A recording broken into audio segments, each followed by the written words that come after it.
আসসালামু আলাইকুম। আপনারা যারা নতুন সিঁড়ি করবেন, সিঁড়িটা কিভাবে বাঁধবেন বা রড কিভাবে সাজাবেন এবং কিভাবে সিঁড়িতে ধাপ মারবেন, তাদের জন্য এই ভিডিওটা। আমরা কিন্তু দেখতে পাচ্ছি যে আমাদের সিঁড়ির রড বাঁধা কিন্তু শেষ হয়েছে, হয়তো এখন ধাপ মারবো। এবং উপরে এখানে কিন্তু দুটি বাথরুম আছে, তার উপরে কিন্তু একটি স্ল্যাব ছাদ করা হচ্ছে।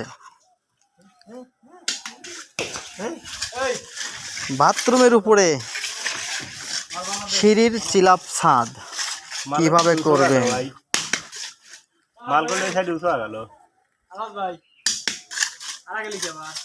মালটা কোপ দে কই নিয়ে আনছো?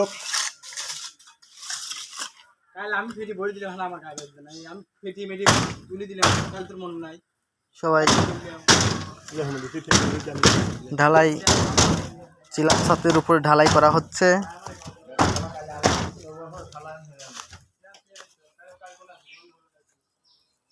দেখুন সিঁড়িতে কিন্তু প্রত্যেকটা রড কিন্তু 12 মিলি দিয়ে সিঁড়িগুলো করতে হয়।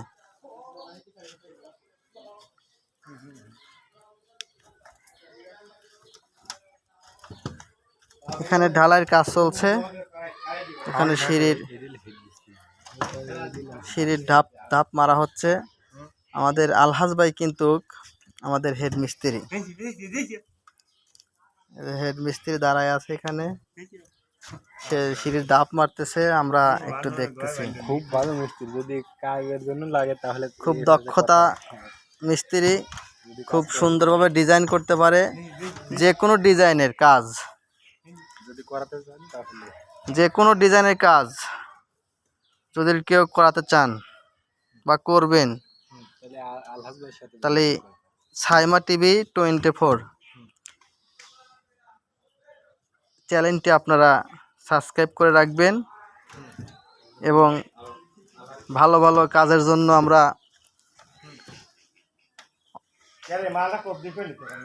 সবসময় আপনাদের পাশে থাকবেন ইনশাল্লাহ। সিঁড়িটা কিভাবে করবেন? এখানে কিন্তু আসলে একটি বিগ ওয়ালের ঘর, তিনটা বেডরুম, ওই পাশে একটি কিচেন রুম। যেখানে দাঁড়িয়ে আছি এখানে হচ্ছে দুটি বাথরুমের উপরে স্ল্যাব ছাদ,